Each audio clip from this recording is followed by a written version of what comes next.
समाचारों में सबसे पहले बात होगी सुपर 20 की। 18वीं लोकसभा नरेंद्र मोदी के नेतृत्व में एनडीए सरकार बनाने के लिए आज पेश कर सकती है दावा। आज प्रधानमंत्री नरेंद्र मोदी को चुना जा सकता है संसदीय दल का नेता।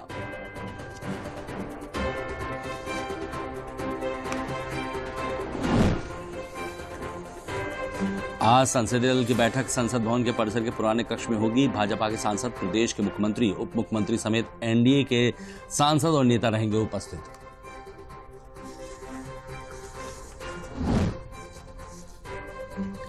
इलेक्शन कमीशन ने चुनाव जीतने वाले प्रत्याशियों की सूची राष्ट्रपति को सौंपी। राष्ट्रपति ने सफल चुनाव प्रक्रिया के लिए चुनाव आयुक्तों को दी बधाई।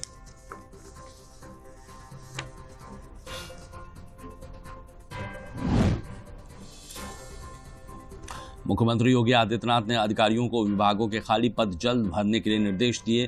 कहा, विभागों की रिक्तियों में नियुक्ति के लिए तत्काल चयन आयोग को भेजे प्रस्ताव।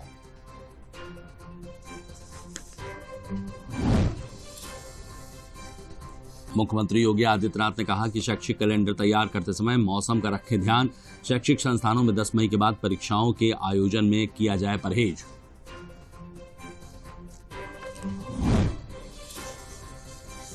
मुख्यमंत्री ने अधिकारियों को दिए सख्त निर्देश। कहा, आमजनों के कार्यों में लापरवाही नहीं की जाएगी बर्दाश्त। बिजली व्यवस्था में किया जाए सुधार। जीएसटी संग्रह किया जाए तेज।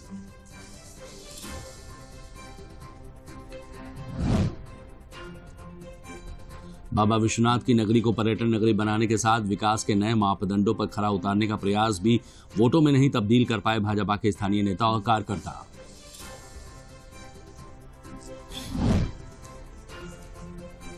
प्रदेश में नोटा में पड़ने वाले वोट ने भाजपा, सपा और कांग्रेस को 6 सीटों पर नुकसान पहुंचाया। इन सीटों पर जीत का अंतर नोटा में मिले वोट से बहुत कम था।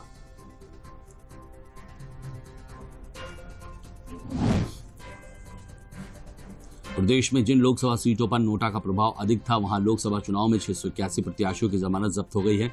80 सीटों पर नोटा को मिले 6,36,000 वोट।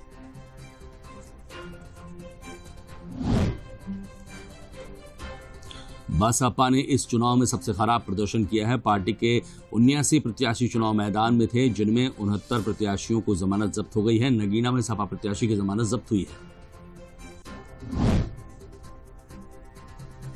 अमेठी लोकसभा क्षेत्र में नवनिर्वाचित सांसद किशोरीलाल शर्मा ने कहा कि राजनीति में बदला नहीं लिया जाता है। ये खेल भावना की तरह एक को जीतना तो दूसरे को हारना होता है।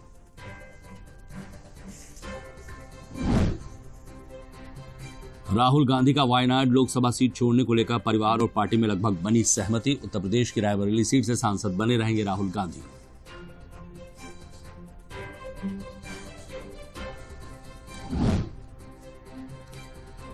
सपा प्रमुख अखिलेश यादव ने कहा कि प्रदेश के 16 मंत्री अपनी विधानसभा में भी चुनाव हार गए हैं। 400 पार का नारा देने वाले विधायकों को जनता ने नकार दिया है।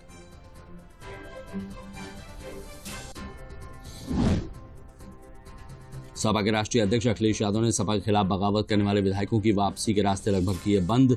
उनकी सदस्यता समाप्त कराने की तैयारी में विधानसभा अध्यक्ष से करेंगे आग्रह।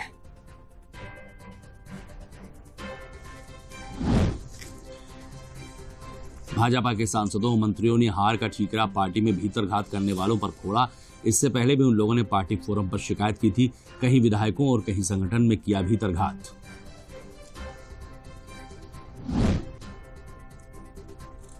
राजनीति में नौकरशाहों को स्थान दिलाने के प्रयासों को दिया झटका। अधिकतर नौकरशाहों को चुनाव में करना पड़ा हार का सामना। कुछ लोग तो अपनी जमानत भी नहीं बचा सके।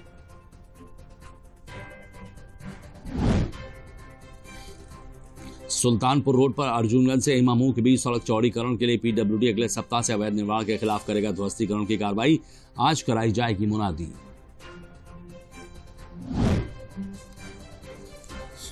लखनऊ के इंदिरानगर के सेक्टर 9 में वैशाली पार्क में 2 युवक पटाखों से बारूद निकालकर बड़ा बम बनाने का कर रहे थे प्रयास। विस्फोट से एक युवक के पैर का अंगूठा और उंगलियां फटी। पुलिस ने किया उसे गिरफ्तार। लखनऊ में घरेलू उड़ानों के बाद अब अंतर्राष्ट्रीय उड़ानों के यात्रियों की आवाजाही टर्मिनल 3 से शुरू होगी। 8 जून से अंतर्राष्ट्रीय उड़ानों का टर्मिनल 3 से शुरू किया जाएगा परिचालन। यूपी के 24 जिलों में रात आई आंधी और बारिश में 6 लोगों की हुई मौत। बारिश होने से पारे में हुई गिरावट। कई जिलों में लोगों को गर्मी से मिली राहत।